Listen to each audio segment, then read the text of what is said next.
राज्यात उष्णतेची लाट काही ठिकाणी सक्रिय आहे आणि या आठवड्यातही सक्रिय राहील आणि त्यानंतर पाऊस सुद्धा पडण्याची शक्यता आहे. नमस्कार, मी किरण वाघमोडे, एमटेक ॲग्रिकल्चर इंजिनियर साताऱ्याचा आहे. पाहूयात या आठवड्यामध्ये राज्यातील हवामान कसे राहील. तर सर्वात प्रथम राज्याकडे उत्तर पश्चिम दिशेने किंवा अशा प्रकारे जे काही कोरडे आणि उष्ण वारे येत आहेत राजस्थानच्या आसपासून, त्याचा परिणाम म्हणून राज्यात तापमान वाढ हे झालेलं आहे. राज्यात बऱ्याच ठिकाणी तापमान 2 ते 4.5 अंश सेल्सिअस पर्यंत जास्त पाहायला मिळते नेहमीपेक्षा. त्यानंतर कोकणात एकदम किनारपट्टीच्या भागांमध्ये तापमान हे थोडंसं पश्चिमेकडील अरबी समुद्रातून येणाऱ्या वाऱ्यांमुळे थोडंसं नियंत्रित आहे. ते सुद्धा मुंबईच्या आसपास तापमान 34-35 अंश सेल्सिअस पर्यंत जाते. पण तिथून अंतर्गत गेलं ठाणे, पालघर, रायगडचे अंतर्गत भाग पाहिले तर तापमान 40 अंश सेल्सिअस व त्याहून जास्त पाहायला मिळते. आज नवी मुंबई विमानतळामध्ये सुद्धा तापमान 40 अंश सेल्सिअसच्या आसपास पाहायला मिळालेलं आहे. आणि हे जे काही तापमान वाढ आहे उद्या सुद्धा सक्रिय राहील आणि पुढील वातावरण आपण एकदम थोडक्यात सांगूया तर हे जे वारे येत आहेत ते कायम राहतील. आणि त्यानंतर 15 तारखेच्या आसपास दक्षिण मध्य महाराष्ट्राच्या आसपास एक हवेचं जोड क्षेत्र विकसित होईल.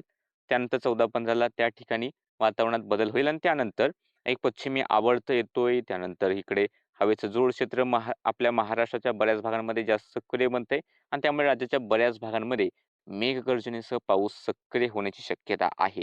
त्यामुळे पीक पक्व झालं असेल तरच त्याची काढणी करून घ्या. असं नाही सांगत की कवळे असतानाच पीक काढून घ्या. पण जर पीक पक्व झालं असेल तर नक्कीच तुम्ही काढून घेऊ शकता. आता पाहूयात या आठवड्यात वातावरण कसे राहील. तर उद्या सुद्धा मुंबईच्या आसपास तापमान 35 अंश सेल्सिअस किंवा 36 अंश सेल्सिअस पर्यंत जाण्याची शक्यता राहील.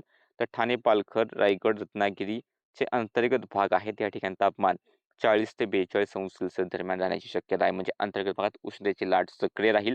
तर किनारपट्टीचे जे भाग आहेत तिकडे रायगड, रत्नागिरी, सिंधुदुर्ग त्या ठिकाणी तापमान 36 अंश सेल्सिअस पर्यंत जाऊ शकते. म्हणजे उष्ण आणि दमट हवामान या भागांमध्ये राहील.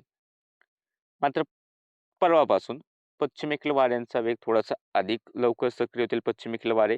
त्यामुळे किनारपट्टीच्या भागातील तापमान अजून खाली घसरेल आणि अंतर्गत भागांमध्ये सुद्धा तापमान 40 अंश सेल्सिअसपेक्षा जास्त जात होतं. त्या ठिकाणी 38 ते 40 अंश सेल्सिअस दरम्यान पाहायला मिळण्याची शक्यता आहे. तापमानामध्ये म्हणजे घसरण होईल कोकणात थोडीशी. पण राज्याच्या अंतर्गत भागांमध्ये मग उत्तर महाराष्ट्र असेल, मराठवाडा असेल, विदर्भातील बहुतांश भागात तापमान 38 ते 40 अंश सेल्सिअस दरम्यान पाहायला मिळेल. त्यात मराठवाड्याचे काही भाग आहेत. त्या ठिकाणी मराठवाड्याचे काही भाग आणि विदर्भाचे काही भाग तापमान 40 अंश सेल्सिअसपेक्षा जास्त सुद्धा जाण्याची शक्यता आहे. पण सुरुवातीला साधारणतः आपण म्हणू शकतो 10 तारखेपर्यंत तापमान या ठिकाणी जो आता भाग दाखवलेला मराठवाड्याचा आणि विदर्भाचा या ठिकाणी तापमान 39-40 अंश सेल्सिअस दरम्यान जाण्याची शक्यता आहे.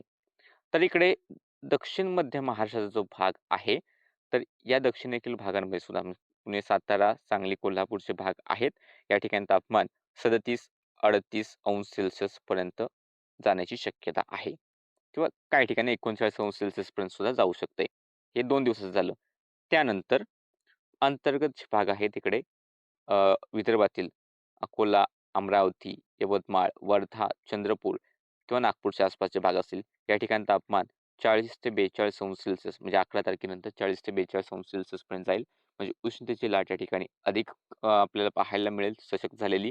त्याच दरम्यान इकडे उत्तरेकडील जो जळगाव असेल, छत्रपती संभाजीनगर, जालना, परभणी, हिंगोलीचे काही भाग असतील. या ठिकाणी तापमान 39-40 अंश सेल्सिअस पर्यंत जाण्याची शक्यता आहे. म्हणजे या ठिकाणी उष्णतेची लाट सदृश स्थिती ही पाहायला मिळण्याची शक्यता आहे. तर राज्याचे इतर जे काही भाग आहेत मध्य महाराष्ट्राचे अजून, तर या ठिकाणी तापमान हे 38 ते 40 अंश सेल्सिअस दरम्यान राहण्याची शक्यता आहे. म्हणजे थोडीशी तापमानात पुन्हा एकदा घसरण होईल 11-12 तारखेनंतर. त्यानंतर 14 तारखेच्या आसपास जेव्हा हवेचं जोड क्षेत्र इकडे पुणे, सातारा, सांगली, कोल्हापूरच्या आसपास बनेल, तेव्हा 14 तारखेच्या आसपास 14 आणि 15 तारखेला कोल्हापूर, रत्नागिरी, सिंधुदुर्ग, सातारा हा जो काही घाटाच्या आसपासचा भाग आहे, या ठिकाणी स्थानिक पातळीवरती ढगनिर्मिती होईल. एक दुसऱ्या ठिकाणी हलका गडगडाट किंवा हलक्या पावसाचे सरी बरसतील. पण हा पाऊस सार्वत्रिक नसेल. 14-15 तारखेला फक्त स्थानिक पातळीवरती घाट विभागाच्या आसपासच हा सक्रिय राहील. पण त्यानंतर पुढे जसं आपण सांगितलं त्याप्रमाणे राज्याच्या बहुतांश भागांमध्ये अवकाळी पावसाचं सावट हे अजूनही मॉडेल्स दाखवत आहेत. त्यामुळे त्याच्या अपडेट्स आपण याच चॅनलवरती पुढे तुम्हाला देत राहूच. बाकी त्या जर अपडेट्स पाहायचे असतील तर चॅनलला आता सबस्क्राईब करून घ्या. Facebook पेजवर पाहत असाल तर पेजला फॉलो करा.